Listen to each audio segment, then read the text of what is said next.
Hello everyone, मेरा नाम यूसुफ़ अली है और मैं टीसीएस में सॉफ्टवेयर डेवलपर हूँ।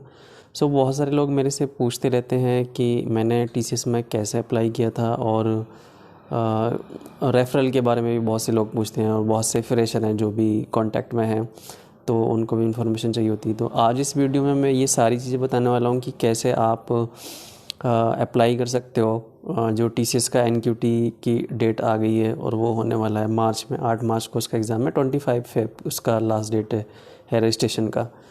तो उसमें क्या क्या एलिजिबिलिटी है, मतलब किस किस कोर्स को करने वाले लोग उसमें अप्लाई कर सकते हैं, ये सारी चीज़ें मैं बताने की कोशिश करूँगा।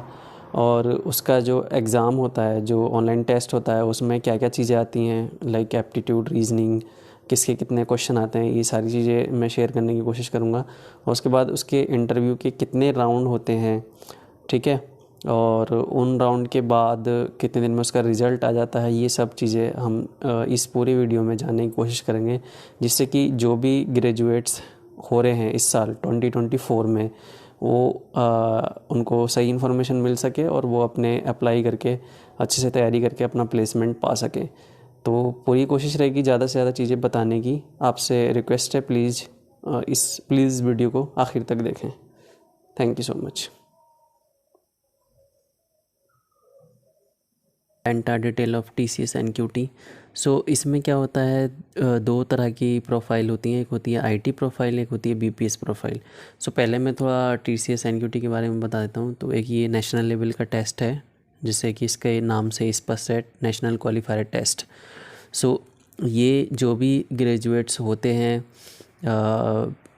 स्पेसिफ़िकली टेक्निकल फील्ड वाले, चाहे वो BCA, BTech, MTech, MCA, BE, computer science, ये सब जो कोर्स कंप्लीट कर रहे होते हैं, उनके लिए एक टेस्ट होता है। वो टेस्ट निकालने के बाद कंपनी आपको अप्रोच करती है। टीसीएस भी उसी एनक्यूटी के थ्रू अपना हायरिंग करती है, सिलेक्शन करती है, और टीसीएस रिकमेंड करती है अन्य कंपनीज़ को भी, जो कि उन स्टूडेंट को सेलेक्ट करती हैं जिनका एनक्यूटी में स्कोर अच्छा होता है। तो अगर आपका एप्टीट्यूड, रीजनिंग और कंप्यूटर साइंस के सब्जेक्ट पे अच्छी पकड़ है और कोडिंग अच्छी है, तो आप इस एनक्यूटी में अपेयर हो सकते हैं और अपनी ड्रीम जॉब पा सकते हैं। तो इसके लिए आपको करना क्या होगा, जो टीसीएस का नेक्स्ट स्टेप पोर्टल है, इस पे रजिस्टर करना होगा। अगर आप लाइक कंप्यूटर साइंस फील्ड से हैं या फिर टेक्निकल कोर्स कोई भी कर रहे हैं, BCA, MT, MC, MTech, MCA और बीटेक, तो आप यहाँ से अप्लाई कर सकते हैं। आपको अपना ईमेल डालना होगा, उसके बाद ओटीपी के थ्रू आपको रजिस्टर करना होगा, ठीक है। ये शायद मेरा एनक्यूटी आईडी दिखा रहा है। तो और अगर आप बीए, बीएससी या एमए वाले हैं, तो आप बीपीएस में जा सकते हैं, बिजनेस प्रोसेस सर्विसेज में।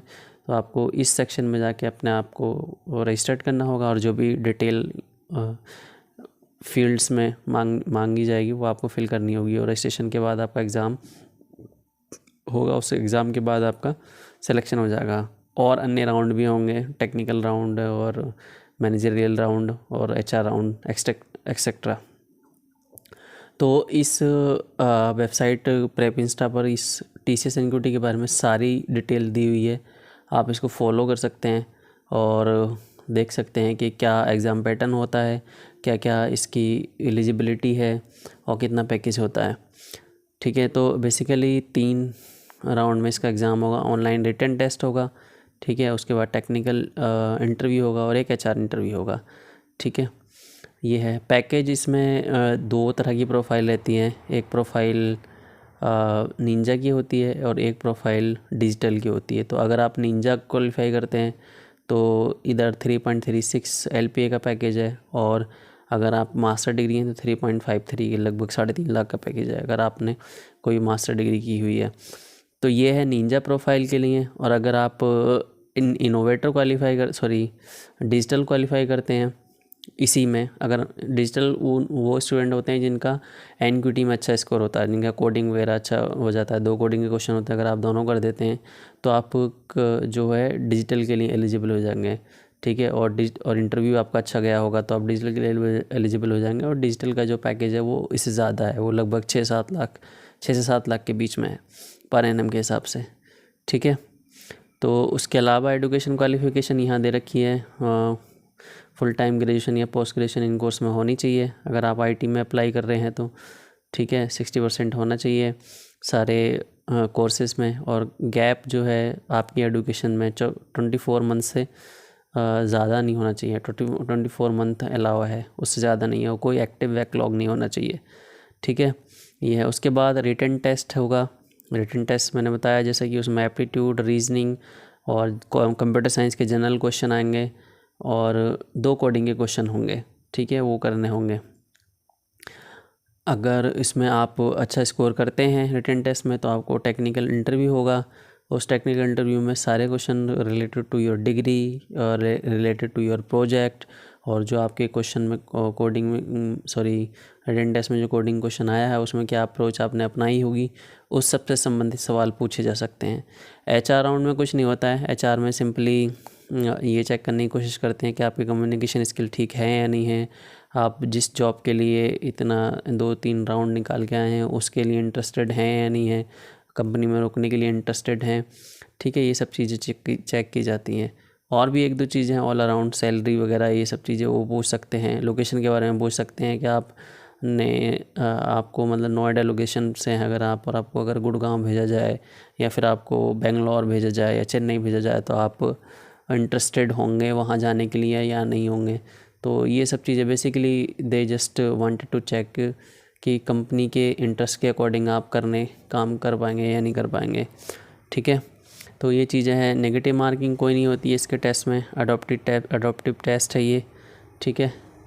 उसके बाद थोड़ा और इन्होंने डिटेल में बताने की कोशिश करी है रिटन टेस्ट को कि पार्ट ए होता है जिसमें फाउंडेशन सेक्शन होता है जो कि निंजा प्रोफाइल के लिए है, पार्ट बी एडवांस सेक्शन है जो कि डिजिटल प्रोफाइल के लिए है, ठीक है। तो वही है, निंजा में थोड़े कम स्कोर चाहिए होगा, क्वेश्चन भी आसान होते हैं और डिफ़िकल्ट क्वेश्चन भी उसी में होते हैं। तो अगर आप अच्छा स्कोर करते हैं एनक्यूटी में और आपके कोडिंग के क्वेश्चन दोनों हो जाते हैं, सारे टेस्ट केसेस पास हो जाते हैं। अगर टेस्ट केसेस सारे क्वेश्चन के सारे पास भी नहीं होते हैं लेकिन आपके ऑब्जेक्टिव क्वेश्चन अच्छे हो गए हैं, तब भी आप टेक्निकल इंटरव्यू अच्छा करने के बाद डिजिटल प्रोफाइल आप ले सकते हैं, यानी कि जो 6 से 7 लाख रुपए पर एनम का पैकेज है उसकी कैटेगरी में आप आ सकते हैं, ठीक है। और पैकेज का कोई इशू नहीं है टीसीएस में। लाइक अगर आप निंजा प्रोफाइल पे भी हायर होते हैं तो उसके बाद टीसीएस के इंटरनल एग्ज़ाम होते हैं जिसे विंग्स के एग्ज़ाम कहते हैं, उससे आप अपने प्रोफाइल को एलिवेट कर सकते हैं। लाइक अगर आप निंजा पे हायर हुए हैं तो आप हर 1 क्वार्टर में ये एग्ज़ाम होता है, वो एग्ज़ाम दे के आप अपनी प्रोफाइल को डिजिटल में कन्वर्ट कर सकते हैं। और अगर आप डिजिटल हैं तो डिजिटल से आप अपनी प्रोफाइल को इनोवेटर में कर सकते हैं। डिजिटल का जो पैकेज है वो 6 से 7 लाख है और जो इनोवेटर का पैकेज है वो शायद 12 से या 14-15 लाख इतने तक है। तो it's all depend upon your abilities और योर स्किल, ठीक है, उसके हिसाब से आपको पैकेज मिल सकता है। वही एचआर और एमआर राउंड में जनरल चीज़ें हैं वो बताई हैं। इस जो प्रेवेंस्टा है ये वेबसाइट है, इस पे आके आप एक बार देख सकते हैं क्या चीज़ें, सारी चीज़ें इसमें वही हैं जो टीसीएस के पोर्टल पे हैं। अगर आप नेक्स्ट स्टेप पोर्टल पर रजिस्टर करेंगे वहाँ पर रूल्स एंड रेगुलेशन और गाइडलाइन का एक पीडीएफ शायद मिलेगा, आप उसे पढ़ेंगे तो उससे भी आपको आइडिया मिल जाएगा कि इस एग्ज़ाम में क्या क्या चीज़ें चाहिए, क्या क्या चीज़ें पूछी जा रही हैं, ठीक है, और क्या पैकेज है और सारी चीज़ें वो आपको आइडिया हो जाएगा, ठीक है। बाकी ये क्वेश्चन का ब्रेकअप दिया हुआ है कि वर्बल एबिलिटी के क्या होते हैं, रीजनिंग एबिलिटी के कितने क्वेश्चन होते हैं और कितना टाइम दिया जाता है, क्या लेवल होता है, इसी को चार्ट की फॉर्म में समझाने की कोशिश करी है। तो बाकी एप्लीकेशन फॉर्म में क्या क्या स्टेप होंगे वो सब यहाँ दिए गए हैं। वो तो आप जब ग्रेजुएशन कर रहे हैं या कंप्लीट कर लिया है तो इतना तो आपको आता ही होगा कि किसी एक एप्लीकेशन फॉर्म को कैसे फिल किया जाता है। जो आपका डीटीआर नंबर है, इट इज़ मोस्ट इम्पोर्टेंट। जो डीटीआर नंबर है वो फॉर्म कंप्लीशन के बाद मिलेगा, इसको रखना है क्योंकि इसी से लॉगिन होगा नेक्स्ट टाइम जब भी आप अपने प्रोफाइल का स्टेटस चेक करेंगे during your entire selection process, joining तक, ऑफ़र लेटर, जॉइनिंग, ये सब चीज़ में आपका डीटीआर नंबर बहुत महत्वपूर्ण है, बहुत इम्पोर्टेंट है। इसी से सारी आपकी आइडेंटिफिकेशन होती है, लॉगिन होते हैं बार बार, ठीक है। तो यही है टीसीएस के एनक्यूटी के बारे में। तो बाकी तैयारी के लिए आप ऑनलाइन वेबसाइट बहुत सारी हैं, वहाँ से कर सकते हैं। कंप्यूटर साइंस के अपने सब्जेक्ट अपने आप से पढ़ सकते हैं, ठीक है। क्वेश्चन कर करके देख सकते हैं। कोडिंग के लिए हैकर रैंक, हैकर अर्थ और लीड कोड और भी बहुत सारी वेबसाइट हैं, जो भी आपको सूटेबल लगे या जहाँ से आप प्रैक्टिस कर रहे हो वहाँ से प्रैक्टिस करें। जनरल डीएसए करनी है, ठीक है। एरे, क्लासेस, इनहेरिटेंस इतना ज़्यादा नहीं पूछा जाता है, मोस्टली लॉजिक जो है वो एरे से रिलेटेड और जनरल लॉजिक होते हैं, इतने ज़्यादा एडवांस क्वेश्चन होते नहीं हैं। स्ट्रिंग से रिलेटेड क्वेश्चन कोडिंग के मिलेंगे। ऑब्जेक्टिव टाइप क्वेश्चन भी आसान से ही होते हैं, ठीक है। तो आपको कैसे तैयार करना है आप देख सकते हैं, सिलेबस इसकी वेबसाइट पे मिलेगा, ठीक है। वहाँ से डाउनलोड करके उसके अकॉर्डिंग रेगुलर प्रैक्टिस करके 3 से 4 घंटे, अभी टाइम है जब तक एग्ज़ाम नहीं हो रहा है, तो बेहतरीन तरीके से प्रैक्टिस करें और अपनी ड्रीम जॉब हासिल करें। Thank you.